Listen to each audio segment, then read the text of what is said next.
Hello, and welcome to the AAMFT podcast, your all-access pass to the latest news, developments, and thought leaders in the world of systemic therapy.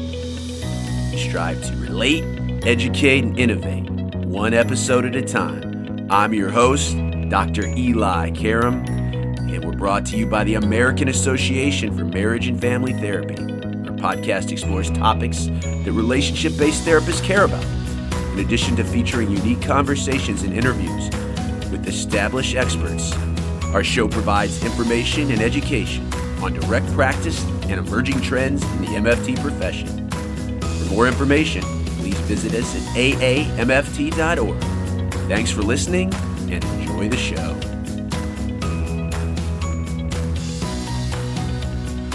Dr. Eli back with you on the AAMFT podcast. You know, in the United States today, marital dissolution is on the rise in middle and later life, reflecting the rapid growth in what has been called the gray divorce. That is a term describing divorce among persons aged 50 or older. About 25 years ago, divorce during middle and later life was uncommon. Fewer than 1 in 10 people who got divorced in 1990 were 50 or older. Since then, this gray divorce phenomenon has doubled. By 2010, 1 in 4 people getting divorced were age 50 or older. And moreover, the U.S. population is aging, which compounds the effect of the rate increase. And obviously, as systemic couple and family therapists, divorce is a reality in the work that we do. Many systemic couple therapists work with almost as many divorcing couples as they do intact couples. So how does the gray divorce phenomenon impact the way we think and work as systemic couple and family therapists? We're going to talk about that today on the podcast with Linda Hirschman. As a licensed MFT in Pennsylvania and New Jersey, Linda Hirschman has been in practice for more than 20 years. She earned her master's degree from Chestnut Hill College, then completed a postgraduate training at the Philadelphia Child and Family Therapy Training Center. She's a frequent presenter at workshops and conferences, including AAMFT's annual conference. In addition to being a certified discernment counselor, she is a clinical fellow and approved supervisor for AAMFT. She educates the public and practitioners alike about issues related to healthy divorce, including the gray divorce and co-parenting. So today we're going to learn the reasons behind gray divorce, why it's so important for us to know about as systemic therapists, and how as clinicians we should respond to this phenomenon and build it into our way of practicing with older divorcing couples. Eli back with you on the AAMFT podcast. Today we're talking about an emerging topic in our field that I think is already relevant, will continue to be relevant, and that is gray divorce. And to do that with us is a clinician and expert, a clinical fellow in this area, Linda Hershman. So Linda, I want to know about you, but first let's define gray divorce for our listeners out there. First of all, thank you so much for having me on the program. I really appreciate it. And gray divorce can be defined very simply. It's splitting up after age 50. Short and sweet. How many people, Americans, are affected by this right now, would you say? Well, let me give you statistics in 2 ways. One is that since the 1990s, the divorce trend in the general population has either remained the same or dropped slightly. In this demographic, it has more than doubled, and it continues to rise. So that's one way to look at it. The other way to look at it is in 1990, 1 in every 10 couples over age 50 was getting divorced. Now it's almost 1 in 4. Wow, so that is clearly on the rise. And let's talk about the factors around why that is. But first, if you listen to the podcast, everybody has a story of how they got into the field. But specifically, I want to know how you got into the field, and then how did you get interested in working with couples or individuals of gray divorce? I probably have one of the more unusual stories of how I got into the field. I had always intended to be a therapist and went to school in the dinosaur age before computers. We had just gotten calculators at that time. Got a bachelor's degree in psychology. I had planned to go to graduate school from there, and life had other plans for me, and I got married right out of college, and we didn't have the money for me to go to school. After a couple of years, I was in a dead-end job that I absolutely hated. So I had a baby, and then I got a divorce. Then I was a single parent for a very long time. Throughout that whole process, it was always in the back of my mind that when my son gets old enough, I will go back to grad school. I didn't know how, I didn't know when. And then one day, on January 1st, 1994, I woke up and I was having a conversation with somebody about school and plans. I realized if I don't go back to grad school, I just cannot live with this unfinished business anymore. And I looked at them and I said, oh, guess what? I'm going to grad school. And as the words were out of my mouth, I thought, I am? When did I decide this? How will I have the time? How will I have the money? When I was in grad school, I was in a counseling, psychology, human services track. When I pictured being a therapist, it was this very hazy picture of having a very comfortable, tastefully decorated office, and clients would come in. They would talk for an hour, they would cry, they would feel better, then they'd give me a check and I would feel better. And that was really as far as my story went. I had no idea. And my very last class in grad school was the obligatory marriage and family therapy overview class. I bought the Nichols and Schwartz book. I read the introduction and immediately had two thoughts. Number one, I'm supposed to be a marriage and family therapist. Number two, I just did an entire master's in the wrong track. And then I realized, well, I better go get some training. And at that point, licensure was just about a reality. And I went to the Philadelphia Child and Family Therapy Training Center, worked with Marion Goldberg and Ann Itzkowitz, love you both like crazy, and became a marriage and family therapist. You had gotten a divorce, but it was the opposite of a gray divorce. It was an early divorce. Right. So how did you get interested in working with gray divorce?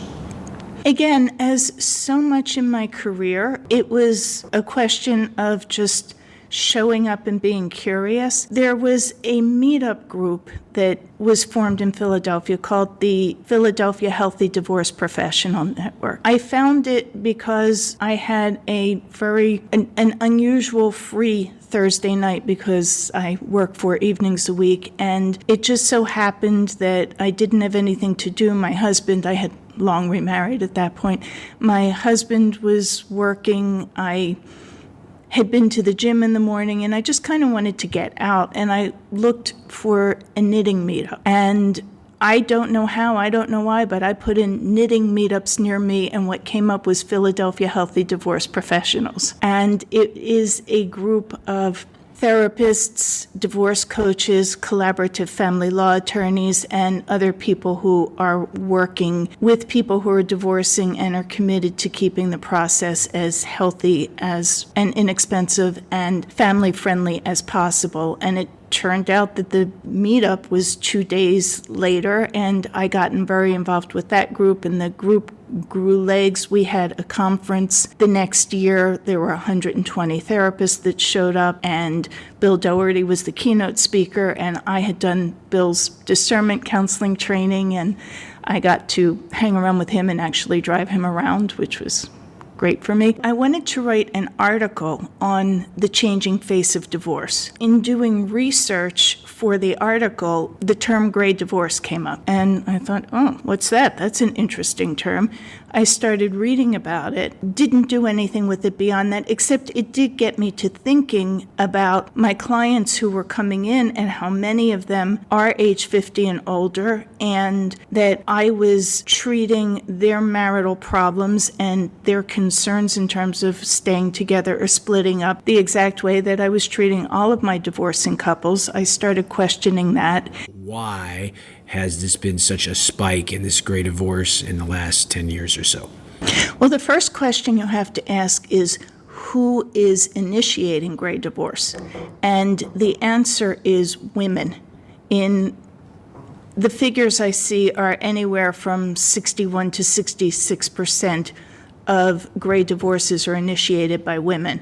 The very simple answer for the question of why are women initiating is because they can. And it's only been in recent times that women have been able to do that. It's only been in the last 20 years or so that women have been in the kind of jobs where they've had the financial capability of getting divorced. Until the 1970s, women could not get mortgages without their husbands. They could not get credit cards in their own name. They had no economic power whatsoever or legal power behind the economic power. So if you were in a terrible marriage and you were a woman, you stayed in a terrible marriage and just made the best of it. So that is the first contextual piece of it. And the next piece is people are living much longer. Right, and I think in 1973 or 74, divorce replaced death as the most common endpoint to a relationship, and one of those major factors, people are just living a lot longer and they're healthier, and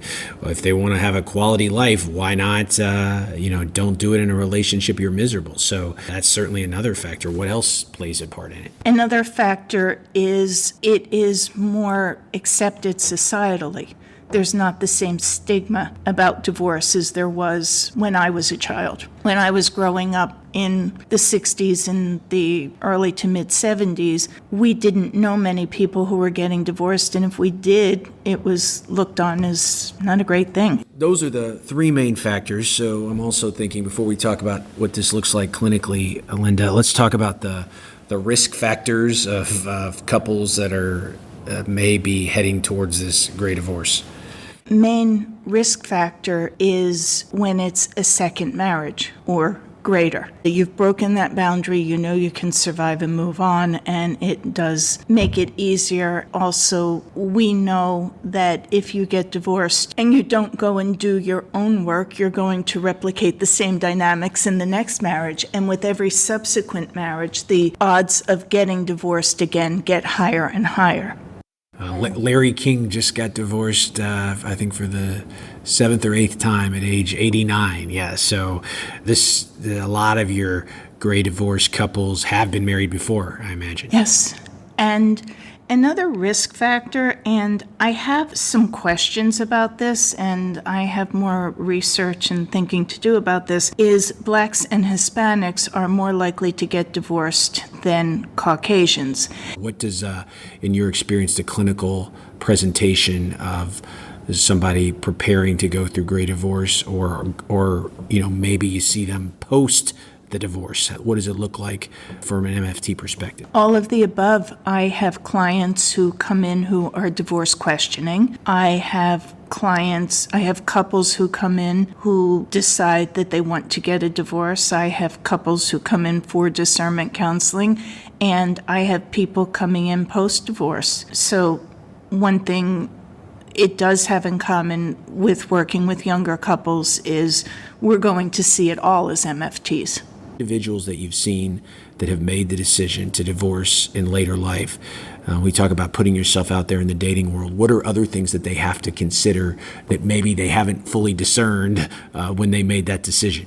And this goes back to the question of what are people's greatest fears. And in the research that I've been doing, the greatest fears for women, especially older women, are of being alone. Will anybody want me? Who will take care of me? And also economic fears. For men, while they fear being alone, they fear it in a different way. All the research shows that men tend to marry much more quickly, and they marry much more frequently, and when they do remarry, they statistically have a high chance of marrying women who are at least 10 years younger the second time. So what the men's fears are number one, losing their relationship with their children. That is a reality because a lot of times, especially when you're dealing with an older population, first of all, they didn't grow up at a time when the men were as involved in the child raising, and sometimes they were minimally involved with child raising. And so the adult children are closer to their mothers to begin with.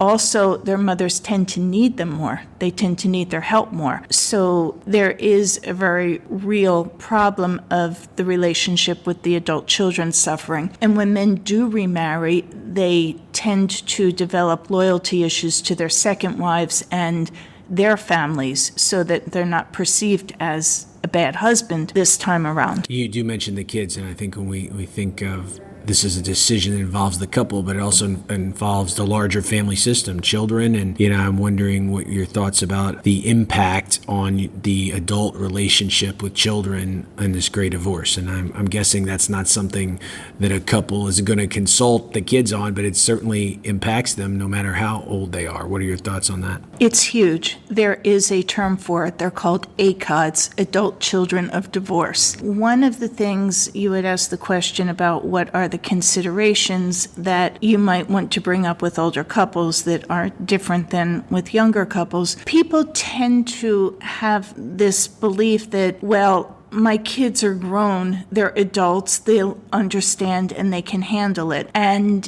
in many ways, parents splitting up when the kids are adults is more difficult than it is for younger kids. There are a lot of factors that go into that, and one is loyalty issues. People tend to tell their adult children more things, and yet parents of adult children forget that they're children as well as adults. So it creates loyalty issues, it creates disillusionment, it can be very difficult for relationships. There are economic penalties for adult children of divorce. So, for example, you're 26 years old, you're getting married, and all of a sudden your parents come to you and say, we know we told you we were going to pay for this wedding, but we're getting divorced and we just can't afford to. Or, we know we told you we would help you with X, Y, and Z, but now we can't do it. Sorry. There are also factors in childcare because oftentimes a parent may move away who was involved in caretaking while the adult children went to work. Or if there's a mother who never worked or who only worked part-time, she may have to go back to work and she's no longer available to care for her grandchildren. So there's big impact on adult children.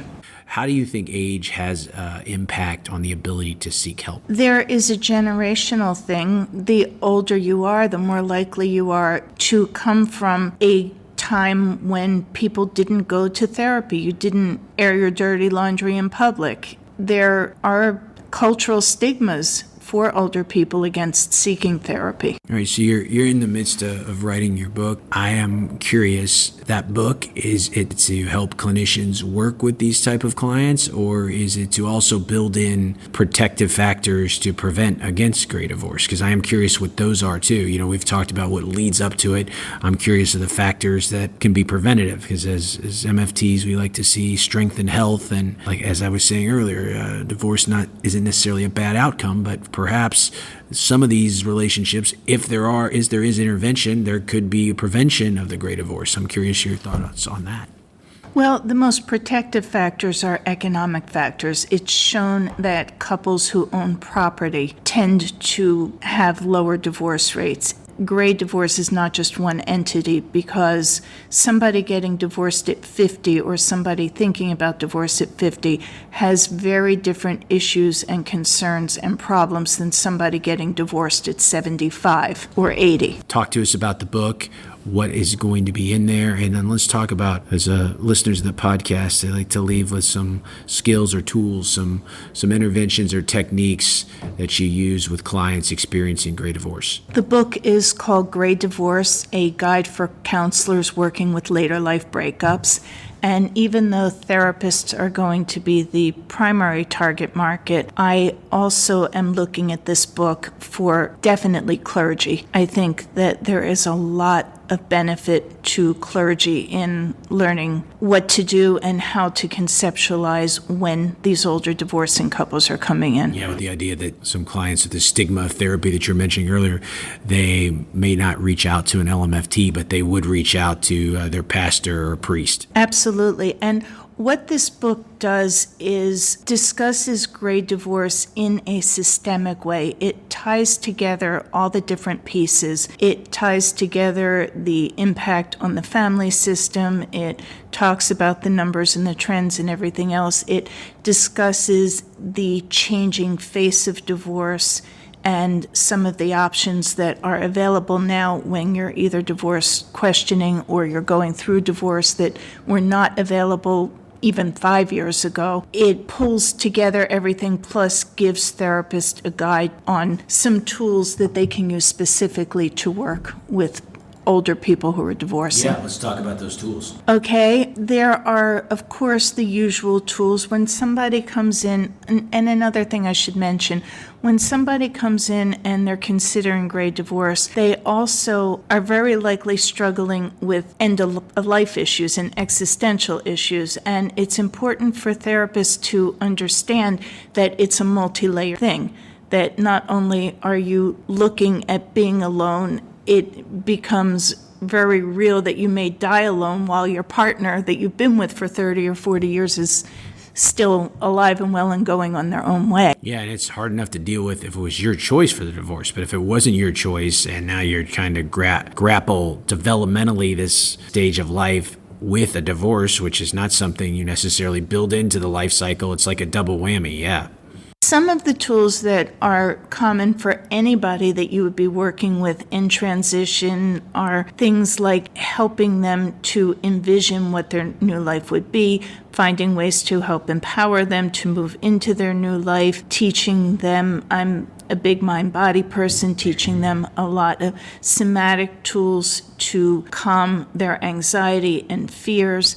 When we get into some things that are more specific, as I mentioned, there's the existential piece of it, and a lot of our clients, especially as people get older, they tend to, I think, turn to religion more oftentimes. And even if you're not a therapist who works in a spiritual or religious sense, which that's not how I show up, I think it is very important to ask all of our clients, especially those who are 50 and over and maybe looking at a later life divorce, about their spiritual beliefs, about their religious beliefs, and can their religious communities, can their pastor or rabbi or minister be a source of support for them? Yeah, I think, again, one of these things in our field that used to be taboo is tapping into that. You know, if you wanted a spiritual counsel, you'd go to your pastor or religious leader, but now I believe in these common factors. So if you have a client that the spirituality is important to them, you got to tap into that, number one. And number two, as you said, it is not just this inward spirituality that leads to resilience and coping. It's the community of a church. And if you get divorced and you are in later life and you're kind of refiguring your whole network of people, certainly that's a built-in community. And I imagine part of the work too is also talking about who is your support network going to be now that your spouse is no longer there. How do you help people connect to other people that can support someone going through a gray divorce during this transition? There are divorce support groups out there. However, there are very few divorce support groups that are geared specifically toward older people divorcing. And I know if I were to get divorced and I were looking for a divorce support group, I would not want to be in a group with somebody who is 26 years old and has 2 kids under the age of 3. So we as therapists have the opportunity to either, if we're inclined, start those groups if we're seeing enough of those clients or if we have enough of the networking system to bring them in, or teach our clients, empower our clients how to start a meetup group on their own. And it is a safe, I'm a big believer in meetup groups. I think that they are very safe ways to connect and to target your own special interests. And so we as therapists can do a lot of psychoeducation as well as support and therapy on how you navigate the world, how you deal with online technology, what to look for, if you're going to be dating online, where you might find scams. I think that is all really important for us to be talking about with our older clients who have never used these tools. I have just a couple more questions before we wrap up. I imagine in doing this work, you've also worked with people that have made the decision to divorce, yet you spent a long time with this person. There is still a relationship, whether you had kids or not, that goes forward. So the gray divorce can be people that don't want the same thing. They don't want to live together anymore. It doesn't mean they don't remain in contact. Have you worked with those couples too that maybe are mutually agreeing but still have some contact with each other even after the divorce? Yes, absolutely. First of all, if there are children, you have to learn to negotiate traditions and holidays and everything else. And ideally, they can do that together. And as they get partnered with other people, can create an environment that is inclusive and collaborative. I'm also imagining you've probably worked with people that have made the decision to divorce later in life, and then maybe something happens, it doesn't work out like they thought. Like we said, the dating scene is not that great, or there's some life event and it brings them back together. Have you ever worked with a couple that has had great divorce and has then reconsidered that and actually remarried? I'm sure it happens. I have not seen that. What I more tend to see is they split up, and oftentimes when older couples split, they don't divorce right away. And some of it is just practicality. For example, if you're 62 years old and you're on your spouse's health insurance, unless you're looking to remarry, you might agree to stay married until you can get Medicare. With those couples who don't get divorced right away, that they tend to have a period of time where the leaning out partner questions and will kind of put things out and start to draw back the leaning in partner, but they never take that leap. I've not seen older couples who have split up reconcile. I've seen them play with it for a while, but ultimately it doesn't go anywhere. The last question, this book, which will come out, will be a great resource for our listeners out there, therapists primarily. What other resources in your research have you found that would really help people working with clients in this gray divorce period? Two other things I briefly wanted to mention in terms of working with the population is discernment counseling, as we've discussed, and I won't go into that. I know you've had Bill on the show. For those who haven't listened to it and are not familiar with it, it's brief counseling that is designed to choose a path, either do nothing and revisit it at a later time, move towards separation and divorce, or move toward intensive marriage counseling. I find EMDR can be really, really helpful with this group, especially with the women, because when women are left by their men, they internalize these messages, which they've actually had all along because of our culture and society, that I'm not good enough, I'm not pretty enough, I'm not young enough, I should have known better, I should have done something. And people know EMDR as trauma therapy, but trauma is not about events that happen. It is about the negative beliefs you develop when you're going through events. I find it's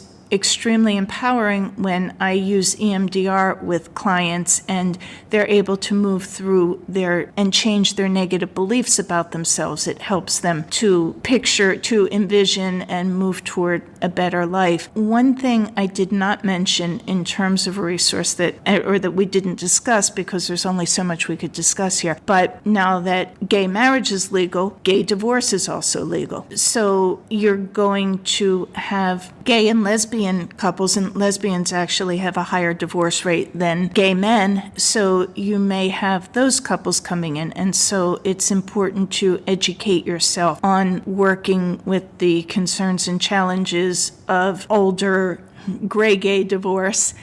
And there is also a subset of people who are gay or lesbian but lived a heteronormative life. They got married, they had children, their children leave, they wake up, they're 60 years old, and they think, I've been living a lie for 60 years and I may have 25 years left. I need to live a more authentic life. And so they move on, and then there is a woman near me, Dr. Francine Barbetta, who works with the straight spouse, and she has written about when people leave their marriages because they are embracing their authentic sexuality. And that's another area. There's so much to think about with this. So much to think about, and you have given us a lot to consider. And like I said, this is a topic that is not going away, that's going to affect not only our macro systems, as we say, but also the micro system in the therapy room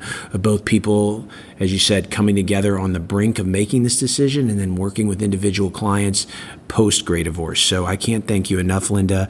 I can't wait to read the book when it comes out. Thanks so much for being on the AAMFT podcast. And thank you again. It was my pleasure. Okay, Eli back with you, concluding another edition of the AAMFT podcast. Some other resources. If you listened to our show lately, we have explored some related topics. You can go back through our archives anywhere you find your favorite podcast. I'm partial to Apple Podcasts. You can go to Spotify, Google Play, Stitcher. You can also go to amft.org and find back installments of the podcast from 2019, 2020. We've talked about blended families with Dr. Patricia Papernow. We've talked about divorce therapy with expert Jay LeBeau, which are nice compliments to the gray divorce today. You can also go to amft.org under Learn About MFTs tab and therapy topics and find out around managing conflict during the divorce, including a whole bunch of other useful resources that would help anybody going through divorce, whether it's a regular divorce or gray divorce.